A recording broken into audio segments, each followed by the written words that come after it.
Nous les fans d'anime et de manga, on s'est toujours posé une question. Quel est donc le personnage le plus puissant provenant des animés? Alors il est vrai que ce débat repose sur plusieurs critères. Premier critère, l'échelle de puissance de l'œuvre en question. Par exemple, une œuvre comme Death Note où il n'y a pas de pouvoir, si ce n'est le livre Death Note, ou un manga de sport, se situera au premier niveau de l'échelle de puissance. Au deuxième niveau de l'échelle de puissance, on retrouve des œuvres comme One Piece, Naruto, c'est-à-dire des œuvres où les persos disposent de pouvoirs conséquents ou alors une grande force. Il est d'ailleurs à noter que la plupart des œuvres manga animées se classent au niveau 2 de cette échelle. Fairy Tail, Bleach, Hunter x Hunter et même One Punch Man. En gros, si tu préfères tous les shonen. Et troisième et dernier niveau de l'échelle de puissance, les œuvres avec des puissances démesurées comme Dragon Ball Z. Voilà mon critère sur les échelles de puissance. Donc passons directement au deuxième critère. Basé sur les pouvoirs et les armes du personnage. Ce dernier critère est toujours basé sur une échelle à 3 niveaux. Pour le premier niveau, on retrouve donc logiquement des armes basiques, c'est-à-dire des épées, des pistolets, etc.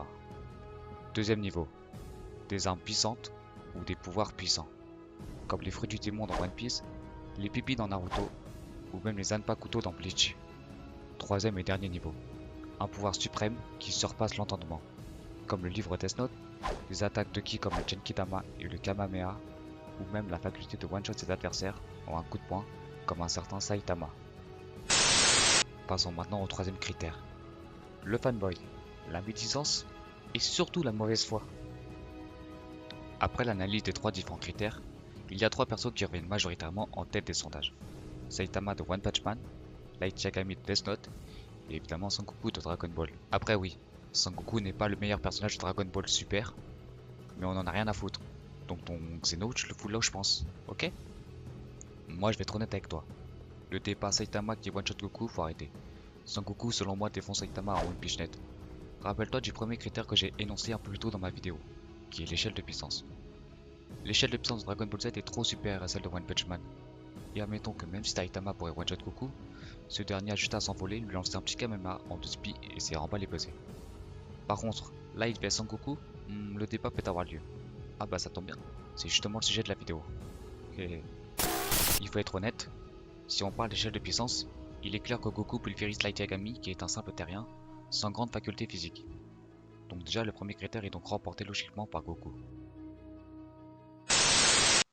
Maintenant on va parler du deuxième critère, les pouvoirs et capacités spécifiques du personnage. Goku tout le monde le connaît, c'est un monstre de puissance, il dispose d'une puissance colossale et utilise des techniques concentrant du ki, pouvant être capable de détruire des planètes, mais en soi à part une grosse puissance brute, il n'a pas vraiment de pouvoir spécifique. Hors le déplacement instantané et ses multiples transformations. Par contre, Light Yagami c'est l'opposé de Goku. Il n'a certes aucune force, mais ce qui le démarque c'est son intelligence hors du commun. Light est sûrement l'une des personnes les plus intelligentes, voire la plus intelligente que la Japanimation ait connue. En plus de son intelligence inégalable, Light Yagami dispose de l'un des systèmes les plus puissants aussi de la Japanimation, qui est le Death Note. Le Death Note est un cahier capable de tuer n'importe quelle personne si le nom et le prénom de cette personne est écrit sur ce cahier. Mais il faut aussi connaître le visage de ce dernier. Et c'est d'ailleurs l'une des très rares contraintes du Death Note. Alors si ce cahier peut tuer tout le monde, pourquoi ne pourrait-il pas tuer Sangoku? Tout d'abord, il faudrait que Light se présente devant Sangoku, il lui demande son nom et son prénom. 口に出さないだけでもうみんな分かっているんだ。悪い奴が誰かに消されていると。 Sangoku lui donne alors son nom et son prénom. Maintenant Light a enfin tous les facteurs pour enfin éliminer Sangoku. Ce dernier se dépêche d'écrire le nom de ce dernier sur le Death Note. 間抜けすぎるぜ、エル。もう少し賢ければ面白くなったかもしれないのに。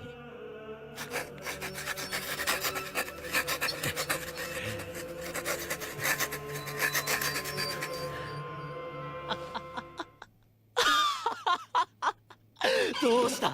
なんとか言ってみろ。 Mais les choses ne se passent pas comme Light Yagami l'aurait voulu. 僕を死刑台に送るだと。 Mais pourquoi? Mais pourquoi ça n'a pas fonctionné? Et oui, la réponse à ce problème est très simple.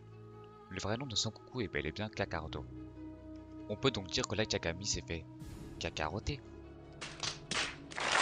Sangoku, voyant le danger du pouvoir de ce Death Note, il décida de se débarrasser de Light Yagami et de ce Death Note en même temps.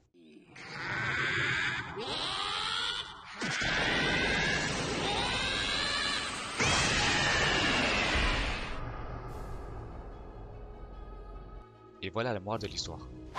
L'ignorance peut parfois causer la perte de l'intelligence. Ouais, c'est une morale que je viens d'inventer, mais je la trouvais badass. Donc me casse pas les couilles. Et voilà, c'est la fin de cette vidéo. J'espère que cette vidéo t'aura plu. Si c'est le cas, n'hésite pas à t'abonner, à liker et à me le faire savoir dans les commentaires. C'était Maravigno, à très vite.